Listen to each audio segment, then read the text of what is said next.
Hello, everybody. Welcome to Watches with Dennis.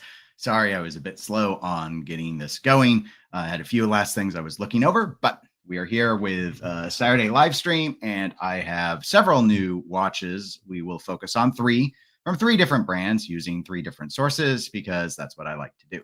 So anyway, in terms of housekeeping items before we get going, not a lot to report. Didn't have any new videos over the last week. Been busy working and taking care of some other things. So not surprising there. Thought about doing another more theoretical topic, I suppose. Something more evergreen again, but I didn't have enough time to put any together. I actually went to pick up a pinball machine project last night. And so by the time I got back, I had enough time to make the thumbnail, pick the three watches we were going to do, and then fall asleep and try and get caught up with what all I needed to talk about this morning. So that is what we're doing. And I just had to come in from mowing because I decided I was going to do that before I was going to stream. Mistakes may have been made, but if I sound exhausted, that is why. Anyway, so to get started on the wrist today is a Seiko. I've got on the Seiko. What is this one? I always forget the code for it, but I wrote it down this time so I would remember. The SN, excuse me, not SN, the 7N43-9070 is a long discontinued quartz model of 36 millimeter Seiko watches. But I chose it because I think it was very timely, because today in fact, the first watch set that we're going to talk about is a bunch of 36 millimeter Seikos. And by a bunch, I mean three. But let me go ahead and get caught up with the chat. Kevin, good morning. Glad you could be here, and congratulations on being the first person to say good morning. David, thank you for being a 99-cent club member. Link to that is in the description below. And good morning to you. Tap 1999. Glad you were able to make it. And Tuna, also a club member. Very much appreciated. Good morning to you. Hope things are going well out across the pond. So, all right. Oh, and Rob. Can't forget about Rob. Club member gets to watch again. Rob, pinball person. I have so it was my dad. My dad has wanted a pinball project for like the last year or so. We were hoping to get one in December. Didn't find any good deals on one, but I had someone reach out to me. So went and Rob will know what this one is. It's Black Hole, the Gottlieb from the 80s. So I've never worked on that one before. So anyway, it'll be a learning experience. Okay.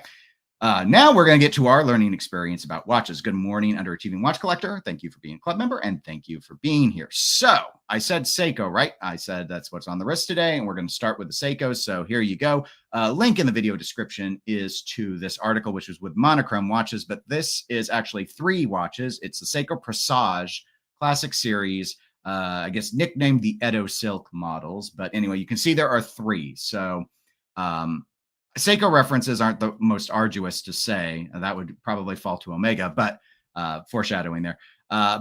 So you see three versions here. This is not necessarily the best photo to get a good view of the dials there. It's probably a little bit better now that I've zoomed in, but the SPB 521 is this one that's a light blue. And then they have a brown one, which is the SPB PB 523. You don't need to memorize these numbers. And then the one with the PVD gold and white dial is the SPB 524. I don't know why they skipped 522, but they do. Anyway, you can see this is in the Presage line. The Presage line, actually, I've covered them before several times. It's difficult because the Presage line is massive. There are a lot of watches that exist within the range with a lot of different looks, but the general rule of thumb is if we're talking Presage, it means it's going to be a more of a dress watch aesthetic. And I think these have a lot going for them. There's really only one. Well, they're kind of two nitpicks that I'll have. One is more nitty, and the other is maybe more substantive. But quickly, the specifications on all three of these, they're all made of stainless steel. As I noted, this one, the SPB 524, is a PVD coated, so it's just gold color. It is not a gold watch. They are all 36 millimeters in diameter. They are all 41.4 millimeters lug to lug. That's pretty modest for a round watch. They are 12.5 millimeters thick. They do have sapphire crystals, not the hardlex that Seiko often favors, and they are AR coated, so anti-reflective coating is provided on those, and they do offer 100 meters of water resistance, so they are quite sporty in the sense that you could pretty much wear them anywhere without going deep sea diving. you'll see that these are actually driven by the 6R51 movement. And you can, if you know the movement numbers, I don't, but if you did, you would go, oh, the 6R51. Well, that's, why would they use that version? Because it's no dates. And this is something Seiko doesn't do a lot of, but these are actually no date watches. So they have the 6R51, which is the no date version of the common 6R movement. That's a 3 hertz movement, roughly 72 hours of power reserve, hence why you see the automatic 3 days. Obviously, it has automatic winding, hence why it says automatic on the dial. And the Edo Silk line is really driven by the fact that the dials, as we, here's a picture of the movement if you want to take a quick look. Basic decoration, actually looks better than some I've seen, especially when you start to consider the price point. But the texturing of the dials, I think, is designed to mimic silk threads, hence the Edo Silk collection. So pricing isn't as bad as I thought it was going to be when I saw they were Presages and I had 6Rs in them, but it's $950 for the 2 non-PVD versions, and then this gold one that that's on the screen right now is $1,000 US. So $50 more if you want the one with the PVD coating, but otherwise sub $1,000 retail to get into these watches. And it's Seiko. These are not limited editions. I imagine you will be able to find them readily available through authorized dealers for less than the list price. So overall thoughts. I actually think these look pretty good. I don't know, the PVD one doesn't work much for me. This brown one's okay. I think the blue one's actually my favorite, so I'm going to put it up on the screen. But I like the handsets. I like the indices. It is a little, I would say, not maybe more than a little goofy that they put automatic in 3 days on it. I do think that makes it a little tacky, especially for a fairly unisex dress watch. The colorways are I think appealing to either gender. Size is good. 41.4 millimeter lug to lug is a bit modest, but it is a 36 millimeter watch. So I think it would be okay for most wrists. However, it's 12.5 millimeters thick. So I did say I had a couple nitpicks. That's going to be one. 12.5 millimeters is pretty thick for a 36 millimeter watch with 0 complications. And so I'm a little unsure why it's that big, other than I guess this is a case they must use for some other stuff, and that's just the way it is. I do really like that it has not included a date window. It is, if you are a Seiko fan, it is very hard to find watches that do not include dates. They have some. In fact, when the King Seiko first got brought back, that's what I liked about them. And then they started putting out more King Seikos that had dates. But the King Seiko price absolutely killed it for me. My other quibble would be on the price. Is this really warranting $1,000 price point?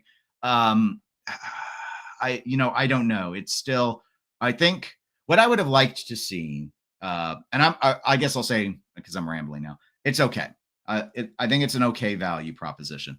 I would really like to see Seiko offer and maybe they have some that I'm not thinking of, but to offer something that's kind of quote unquote dress watch oriented, sub $1,000. But if we could get sub 500, it would be better for people who want something dressy that don't want to spend a lot of money. And currently, we've talked about it before on the live streams, but the go-to that like everyone from Teddy Baldestar to all the rest will point you to is Orient, which Seiko does own, and tell you to get a Bambino. But the Bambino has a date on it. And so if this was more in that price range, I would say it's an excellent option. Because I mean, you could put this on a leather strap easy enough if you need to dress it up even more. That said, sub $1,000, I think that it's still quite reasonable. If someone thinks they would need a watch like this fairly often, that's going to be approachable. And as I noted before, I fully expect that this watch to be available sub that amount from authorized dealers. I'm not going to say right at launch, but probably relatively soon. This watch drops in June. I don't know when in June, but June. So it's not out this month, but it will be out next month. So anyway, overall though, I like the dial texture. Everything else seems, other than the text on it, this would not be a bad option. Like a lot of the other Presages that I've seen before, this does run with their 7-row stainless steel bracelet, which I think looks really good on this series of watches. And so I'm glad that it's here. The easiest way they could have got the price down was to go with a 4R instead of a 6R movement. But I don't know a lot of people who really are fans of the 6R in and of itself. But I also don't really know if they've got any 4R movements that are designed to not have dates on them, for that matter. So anyway, just one of those things. But yeah, $950 unless you want the PVD one, which I actually don't like how that looks here. I think with a champagne dial, it would have looked better than this white dial that they ran with. So I prefer the brown and the blue anyway. But of course, your mileage may vary. So let me go ahead and get caught up with the chat. Adam, good morning. Glad you could make it. Arthur, good morning to you as well. You never need to apologize. You are never late. You are exactly arriving when you mean to. Rob says, sorry, I missed the pet peeve discussion. That was last week's conversation. But one of mine is unnecessary text like automatic 3 days. Yes, a lot of brands love to put automatic. And I'm seeing more and more now that they're getting their power reserves up higher, wanting to brag about the power reserve, and they're doing it on the text of the dial, which again, if you own the watch, you probably already know what the power reserve is. And anyone who's looking at your watch from a distance is probably not going to be able to read that text anyway. So you're not really impressing anyone by saying, hey, look, this has 3 days of power reserve. One, nobody cares anyway. But second, no one's going to read it from, sitting across from you. So it's like, it's only there for you, but you don't need it because you bought the watch. And the watch told you in the manual that it had 3-day power reserve. So yes, I would agree with you. It's a goofy one. Not one of my primary ones. I'm more about the balance. Like you've got this big Seiko text up here. I would rather see Presage in the same font size down below and then drop this automatic 3-day. Instead, they're trying to do a smaller font and make it about the same height when you combine the two lines to the Seiko logo. That's what I think they're trying to accomplish. Honestly, I think the Seiko is way too big on this also. I would have liked to have seen it much more modest, but maybe at the size of automatic 3 days and then say Presage in that same size and be done with it. But, we can dive into it as much as we want and tear it apart. Koji says, I think the cocktail timeline is still priced under $1,000. It may very well be. I've looked at those a little bit, but it's been quite a while. So, okay. So that was watch number one. So I thought, okay, yeah, 3 new models from Seiko. They look pretty good. If I was looking for an affordable dress watch, that would be one that I would be willing to consider. But I already have a couple Seikos, and I don't really need more dress watches that I probably wouldn't wear very much because the 3-day would annoy me. So let's jump to a dress watch that I would wear, but the price point makes it very prohibitive. And I almost didn't talk about this one because we just talked about Daniel Roth's subscription. Last month? I think it was last month. It was 2 months ago. But here you go. I can't help it. I like the way it looks. So we're going to talk about this one, which is the Daniel Roth Extra Plat Rose Gold. Don't be fooled by it being, I don't know why they call it Extra Plat when there's not like extra platinum. There's not any platinum in it, I don't think. It's not the case. The case is 5N Rose Gold. But anyway, article is a blog to watch is where I'm pulling these photos from. Again, link is in the video description so you can go and read about it. Here you go. Here's a case profile of it. The case is entirely polished. I didn't find any brushed surfaces on it. So it's a 100% polished, as I noted, rose gold, 5N rose gold if you're into the flavors. Watch 35.5 millimeters in diameter. Note this is an odd shape watch. The lug to lug is extremely modest at 38.6 millimeters. As a reminder, those Seikos we just looked at were 41.4. But again, this is not a round watch. Do not underestimate weird shaped watches and how they wear. Now, I've not handled one like this, but like with rectangles and stuff, it being smaller is okay. It really is. You take a look sometime if you get a chance and see them on your wrist, and you'll see that you can really shrink things down quite a bit. Very, very thin. That's not an ultra thin. I shouldn't say very, very thin. It is thin, though. It's 7.7 millimeters thick. This is a hand wind driven watch, only 30 meters of water resistance. You ain't getting 100 like you are with Seiko. Daniel Roth isn't going to do that. These super thin dress watches are I should just say thin. I need to quit acting like anything under 10 millimeters is super thin. It's just thin. But thin watches generally have to sacrifice the water resistance. So 30 meters is pretty standard for a dress watch.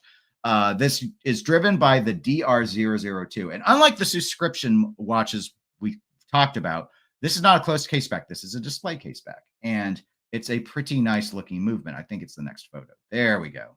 Oh, sorry. Don't know if I can zoom it in any. There we go. We can do it. I can cheat. Chrome will comply. So there you go. This is a very attractively, traditionally finished movement. So the DR002, just really quick, that's about 65 hours of power reserve. So a little bit less than the Seikos we just talked about from the Presage line. However, this is a 4 hertz movement, so it is beating faster than the 3 hertz that the 6R51 runs at. Obviously, as I noted, display case back. I think you can see most of the stuff here. I'm not quite sure what the finishing. I see some brush work here over on the ratchet wheel. I'm not quite sure, other than the exterior diameter of the crown wheel is brushed. I'm not sure what they've done to the center of the crown wheel. Black polished screws. We're seeing them at an angle though, so we are getting a little bit of light cut on them. And then, of course, Cote de Genève, I'm sure abrasive wheel applied. It wouldn't be machine. It would someone actually abrased it, which you would expect because the price point on this watch is in no way modest. It comes on a calf leather, simple calf leather strap, by the way. But this is a 49,000 Swiss franc watch, which at current exchange rate would be about 58,500 US dollars. So that's why the finishing is good. But this is a good shot. You can actually see the anglage, the polished anglage along all these bridges. And then, of course, some of the engine turning down at the base plate is visible near the balance and up near the mainspring barrel. So, all right. Hopefully I remember all my watch parts and named all that stuff correctly for you, but I'm pretty confident that I did a good job on it. Okay. So, overall, my thoughts are that this is I'm starting to really want one of these watches, or more. Let me clarify. I want a watch in this shape. I'm starting to like this shape more and more. And maybe I'm moving into my weird watch shape phase. I don't know if that's a phase. I don't think that is. I think I made that up. But I've been interested in something like a tonneau style watch for a while now, and there's so many different ones. The Vacheron Malt I've talked about quite a bit.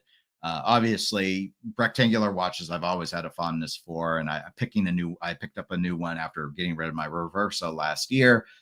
This has been an interesting shape, and this is something that I associate with Gerald Genta, but most of the ones that he did back when he was working, like stuff with the dial always alienated me. Like, oh, it's a Mickey watch. Well, I'm not like an inherent Disney fan, and while Mickey playing golf is a really cool, retrograde or something like that, I like visually the watch doesn't appeal to me.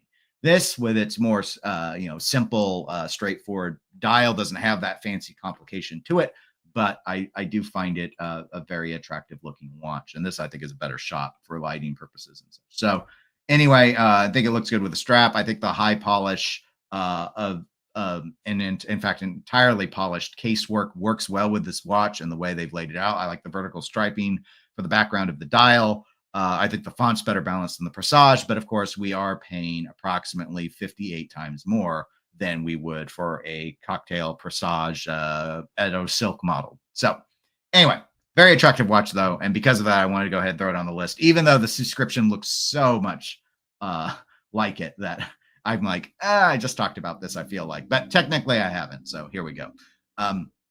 All right, thoughts on this. I see Tuna says that is a beautiful looking watch. Koji says pretty good.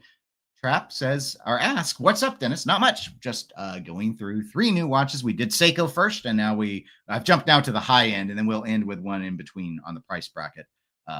Because I don't know, I didn't do it that way. I did it that way simply because I wanted to save Omega for last, because that's what everyone cares about. Sorry. And so, all right, yeah, that's all yeah, it's expensive. So, I mean, let's not have too strong of opinions on it, so to speak. So we'll end with the new Omega Seamaster Railmaster. So I saw the news about this a couple days ago. I haven't had a lot of time to look a lot into what the reaction has been. My initial reaction to seeing it was, it's nice. I know I don't have it on the screen yet for a reason, but my general thinking, or I guess let me give some context. So the Railmaster has not been a model that I have personally gravitated towards. So I've never considered it personally as like, I've never really explored looking at them, the past versions, like on Chrono 24 and such. Just not a model line that's really appealed to me much. I know at least one friend of mine is really likes the Railmaster. It's like his favorite design from Omega. So I know it's popular with a number of people. I don't know why it lives in the Seamaster line. I don't think it always did. I think historically maybe it did not. Looking at these new ones, I understand why it's in the Seamaster line now, because I mean, the obvious is as you'll see now that I put it up, is they're definite Aquaterra vibes. I think my understanding is this is the Aquaterra case. The handset is completely reminiscent. But overall, I do think that these both are very attractive versions. So you'll see it's not just a dial color difference that's going on here. We've got either a small seconds version, which comes with this, I guess, fume style brown dial with the Fotina loom, or you go with the gray dial, which has the center seconds instead, but also in the fume style, where it gets darker the closer to the edge that we go.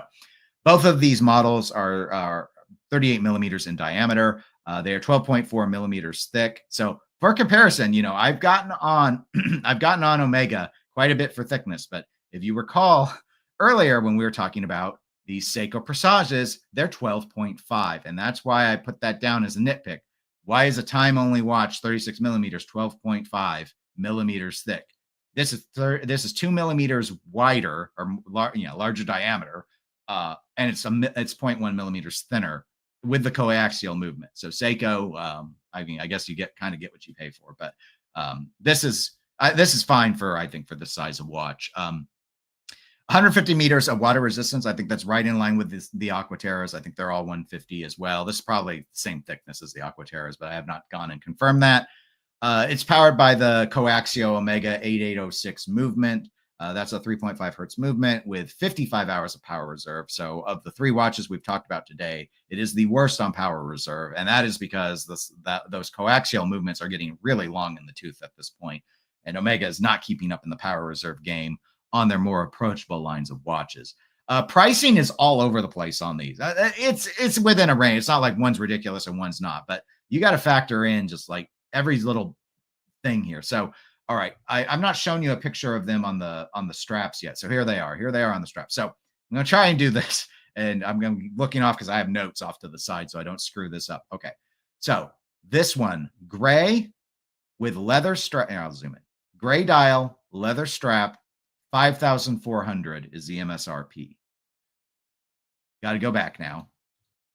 Gray bracelet is second cheapest, not brown leather. Gray bracelet is second cheapest at 5,800 US dollars. So it's $400 more to get the bracelet. Now, if you go brown dial leather strap, it's $6,000. So it's 200 more than the gray on bracelet. And if you want the brown dial with the bracelet, it's another 400. So 6,400. So it's 400 more for the bracelet versions than the strap versions. However, the gray one in both configurations is cheaper than the brown one in either configuration. Does that make sense? I think it makes sense. But so your price bracket, your range is $1,000. If you want, it's $1,000 more to get the brown one on bracelet than it is to get the gray one on leather. So that it's all within the $1,000. And why? I guess because of the small seconds, because I can't figure out any other, but I don't understand why that justifies it. I don't understand why it needs to be $600 more to get small seconds than a center seconds. I think that, quite frankly, I think it was stupid. I don't think that was a wise move. I think they should have priced them both the same, and then you just go aesthetically, and you're not going to factor in a money aspect to it. Otherwise, handsets are pretty similar. You'll see that they're obviously with the center seconds, you have quite a bit different look. It's actually really like the center seconds. Is this what they use on the Aquaterra? Again, I don't really remember. It's been a while since I've looked at the Aquaterra, and I always just remember the hour and minute hand more so. Whereas you have a very traditional looking small seconds on the brown dial. The gray dial has I'm going to describe it as an aggressive center seconds, clearly to accommodate the loom, which I think is a nice touch. I know a lot of people will criticize the Fotina on the brown dial. I think it looks fine. I think Omega balances the Fotina very well with their colorways that they choose. So to me, when I look at it, I don't innately think, hey, Omega, you're trying to make your watch look older than it really is. I just think it's a color match thing, and that's why they do it. Maybe I'm wrong, but even the No Time to Die, every time I see Omega do Fotina, I think they do a good job with it. So I'm not critical of that. So that's the basics of it. Here's a picture of the movement. As usual, you'll get your spiral machine finished movement. It's a nice movement. It's just it's very old at this point. So my overall thoughts on the refresh, I'd be interested to see those of you who are watching live what you guys think of it. I like these dials. I like this texturing on the gray. Between the gray and the brown, it's tough for me because they feel quite a bit different to me. I like how they did put thought into we've talked about the logos and stuff. And again, going back to the Seiko and the automatic 3-day and the, where it's just down below Presage and all that. And we go to something like this and it's like, okay, there's no small seconds. So let's balance our Omega logo with Railmaster down below with the traditional Railmaster font. And then up here, because of the center seconds, we're going to put it all up top. I think both look relatively well balanced. I guess overall, shoot.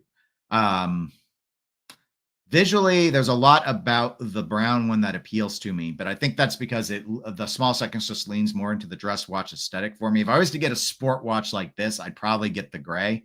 I just think I think it's got the more aggressive look on it, but quite frankly, because I'm not really in the Railmaster realm, and this is the same case size and shape, and like the hands feel the same as like the Aquaterra, I'd probably just get an Aquaterra, like a saffron dial or a red dial Aquaterra instead. So I wouldn't get either, but I guess I like the gray more a little bit, but I do think both look nice. So, I mean, if you're a big Railmaster fan, I don't know if you end up liking this or if this ends up annoying you that it's got so much Aquaterra. Here's a good look at the texture of the brown dial. See, I think the texture and everything, I think the loom job looks really good. It's so Aquaterra. I don't know. I guess what I'm trying to say is I think people who are fans of the Railmaster, if I was just to guess, and I haven't gone and read all the comments on this article, it would be maybe they're going to be annoyed that it feels like it's just being an Aquaterra instead of being a Railmaster. I don't know. I don't remember enough about the Railmaster to be able to opine if I think this is too Aquaterra. If the Railmaster always felt like an Aquaterra, I don't know. So anyway. My long and short of it is, I don't think this is a terrible price point. I do think it was a bad move to price the brown one higher than the gray one. I think they could have been the same price, especially because I think, are they not using the exact same movement? Okay, they are not. I told you the 8806, that's only the one in the gray one. The 8804 accommodates the small seconds, but everything's identical other than the placement for the small seconds, as we can see. Same frequency, same joules. Same power reserve, same diameter of move. So it doesn't affect any sizing or anything. So it's an 8804 for the small second. So I apologize for the error in that regard. Chronometer certified in both cases. Of course, it's Omega. They're not limited though. So I think I don't like them on straps very much. Like these straps don't look, I don't hate them on strap. Let me put it this way. The straps don't look like they don't look as value add. They don't look like expensive straps. Maybe that's what I'm trying to say. These do not look like expensive straps. I'm not familiar with Omega's leather straps. I know they have some very nice straps that are not the bracelets. But if I were to get one, I would get the gray on bracelet. But I think both of these on bracelet look like pretty good watches. If I just look at them in a vacuum of, has Omega executed an attractive watch? Yes. Would I be in the market for either of these? No. If I were to get another Omega, Aquaterra is a possibility on the list, but I would get an Aquaterra, not the Railmaster version of the Seamaster, which now feels like the Railmaster version of the Aquaterra of the Seamaster line. But I think I've rambled enough about it. Let me go ahead and see what you all are saying.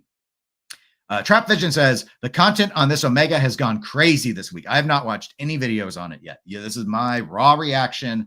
I caught a few comments, maybe on Watch Crunch. Maybe someone was talking about the new release. I've seen a couple of comments somewhere, but I'm not gone down this Hodinkee article. Hodinkee's the source of these photos. Again, link in the video description. And read all of those comments. But I haven't watched any of the videos yet. I've had a few in my feed, but I was just like, let me just give my take. But I knew some people were making the Aquaterra comparisons because I've seen people write about it. I don't know if this article did or not. It may have. I have to reread it. Tuna says, Dennis, different Tuna, we're on Omega right now, and I got to zoom out of the Omega so we can have this different subject. What is your different subject, Tuna? Invicta has introduced a pinball-themed novelty watch. Is it a new one? Because they've had them before, but they've done, it's been done before, so I'm not too surprised. There have been, I think, 3 brands I know of that have done pinball-themed watches. Invicta has one. Mr. Jones did one. And I think there is another brand that I'm not remembering that made one that you could actually kind of play, but maybe that was the Invicta one. I don't know, because there are also ones that like celebrate poker and stuff and do things like that. And all the gaming, the gamification of watches is something that, a number of people like Timex and Pac-Man and all the rest of it. But anyway, I will not be buying it. I have the Mr. Jones pinball watch. I I don't think I would wear the Invicta one. My concern would probably, my concern is the same concern I always have whenever I hear Invicta, and maybe it's unfair, but it's just that it will be too big for me. Because it's like Ulysse Nardon. I just associate them with massive watches. Underachieving says, new Railmaster parts bin watch with a new dial. Well, that's a less positive way to look at it, but I mean, the dial's nice. And are the parts bad? I mean, if I'm going to criticize any part, I could criticize any part I want, but if I was to criticize any part, it's the movement. I want them to come up with a thinner coaxial movement. But with 150 meters of water resistance, I'm hardly going to complain about a 12.4 millimeter watch. Yeah, it could be thinner. It doesn't need to be, though. At 38 millimeters in diameter, okay, maybe it's a little thick for the size, but again, with the water resistance, I'm all right with it. But yeah, I mean, I see the parts bin elements of it. Clearly, of course, the handsets, the case. One of the places where I did read some people, it was on Facebook. It was on Tim Masso's Facebook page. Tim Masso, who works for the 1916 company. Someone there had commented on this. They weren't really commenting on this. They were criticizing criticism that I guess exists, but I have not found it yet, but I haven't looked. That is, why are people making fun of, or criticizing, not making fun, but criticizing Omega for using the Aquaterra case again when that's all Rolex does? It's constantly reuse the same case in a whole bunch of watches, which, in my opinion, is a very fair point. There's a sameness to people who just collect Rolexes, because they ain't collecting 1908s. They're collecting oyster cases, and the case profile is the same on many of those watches. And so from like in profile, side profile and stuff, you can't tell what watch it is. It's, I think Rolex is definitely guilty of it, but lots of brands are. It's who wants to tool and make a whole bunch of different case sizes. Rolex got criticized for that matter when they got rid of like their 39 millimeter cases and the Oyster Perpetuals and stuff, and started being like, all right, everything's going to be 36 and 38 and 41. And it's like they were trying to cut down on the number of different cases they had to make. I think a lot of Grand Seikos look like they use a lot of the same case work. They've introduced some new model lines or newer model lines with different case styles now, but almost everything that I see readily out there seems to use the same case. I mean, it's common. It's just a manufacturer thing. So, but I understand the criticism at the same time. Trap Vision says, I'd rather go for the Longines Spirit. I like the Spirit a lot more than this. This doesn't really appeal to me personally. I just think aesthetically it's pleasing, but not like something I want to wear. Arthur says, I can't get my head around the Fume dials, but I suppose they'll bring out a black lacquer in 3 years' time, like the Aquaterra. A nice shiny black lacquer would look pretty nice. But again, maybe would they? Is there enough difference? Would Omega? It's making just the dial is probably no big deal. But I imagine they're asking themselves, would black lacquer Railmaster dial in this configuration sell, or is everyone who wants that already buying the Aquaterra? I don't know. Omega has so many SKUs, honestly, they probably won't ask that question, and they will come out with the black lacquer version. So yeah, I think you're right, Arthur. Trap says, I think the watch looks great overall. Aesthetically, yes, I think this is a very visually pleasing watch. But I think the Aquaterra is a visually pleasing. I like the Seamaster. I didn't like how thick it was, but I had one, and I really liked the aesthetic of it.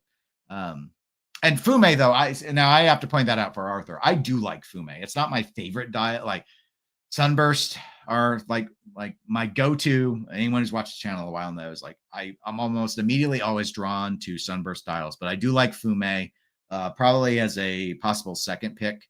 I like frosted dial. I like lots of dials. There's not a whole lot in the way of dial design that I really don't like. As I think I'm probably not a good person to ask for like what's the best dial, because I think I'm a little too accepting of most styles for that matter. It's more like the placement and fonts and stuff and what they do to the numerals that irritate me than whatever they do to the dial. The one thing is, if you do a dial and you make it so it makes the watch harder to read, I have a problem with it. So Audemars Piguet, I checked out one of their 1159s, code 1159s. Guilloche, but they've coded it in a way where it was super reflective.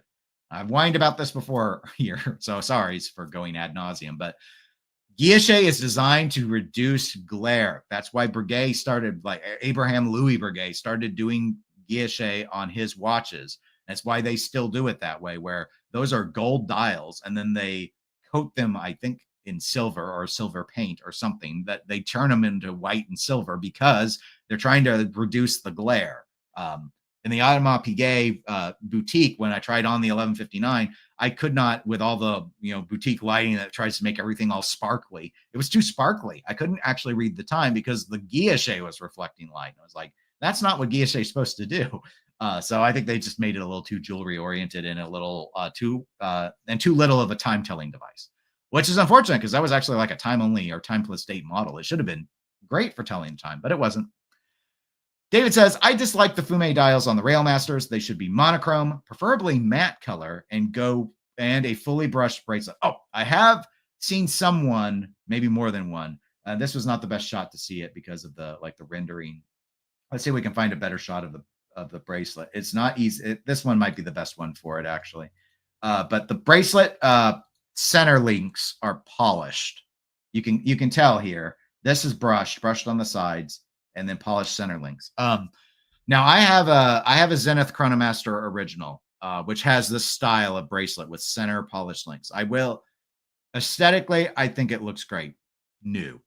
I will say, if you've never had a watch like that, because even the clasp has a polished center. I wore that watch yesterday. I should have worn it today, but today was Seiko day because of our Seiko discussion.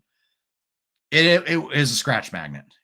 So if you have a problem with scratches, it's like people with problems with scratches, and they need to do three things. One, don't ever own a Cartier Santos because the bezel is going to piss you off because you're going to get scratches in it. It's inevitable. It's a high polished bezel and it's steel. It's going to scratch.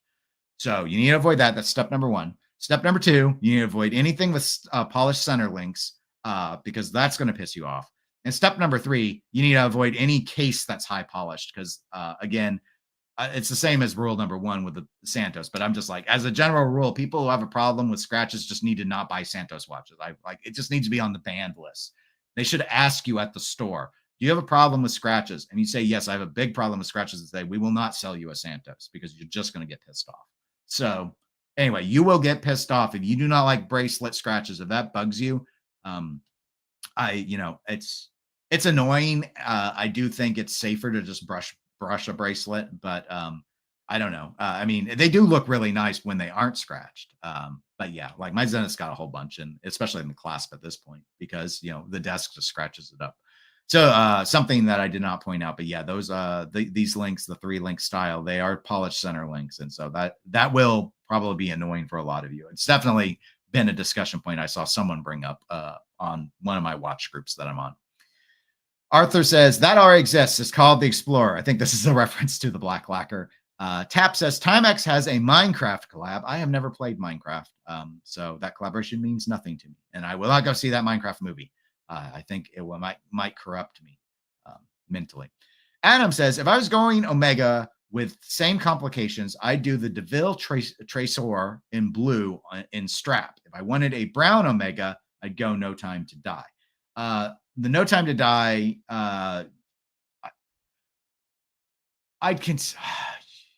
yeah, that comes on a strap. So I don't see, my problem with my Seamaster that I had was the bracelet. But the No Time to Die is titanium, and I think it's on a strap. I don't know.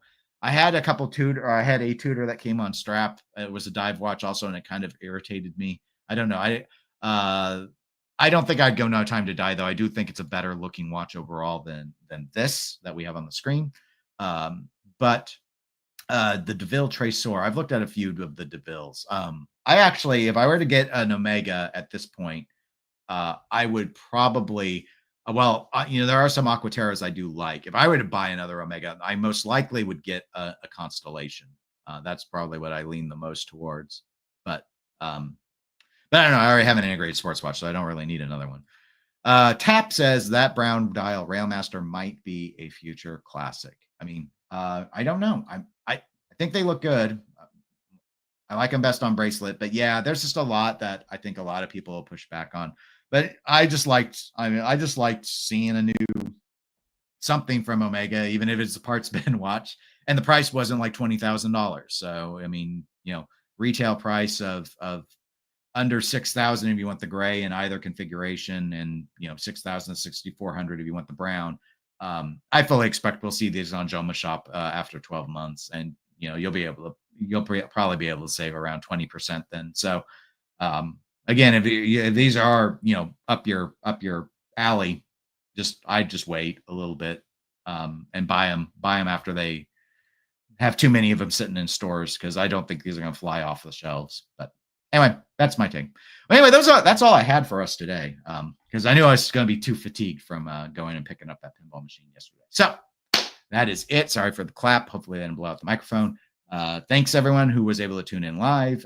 If not, and you're watching the recording, go ahead and comment on what you thought about the Omega Railmaster or the Daniel Roth Extra Plat with surprisingly no platinum, because it's a rose gold watch, or the Seiko Presage, the new 3 Classic Series Edo Silk models.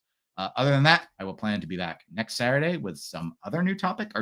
We're starting to see new watches come out again now that we're far enough away from Watches and Wonders. So might be another one just focused on new releases, but we might also do something more like intellectual topic. I don't know. But otherwise, I hope you all have a really good weekend, and I'll talk to you all on the next one. Take care, everybody.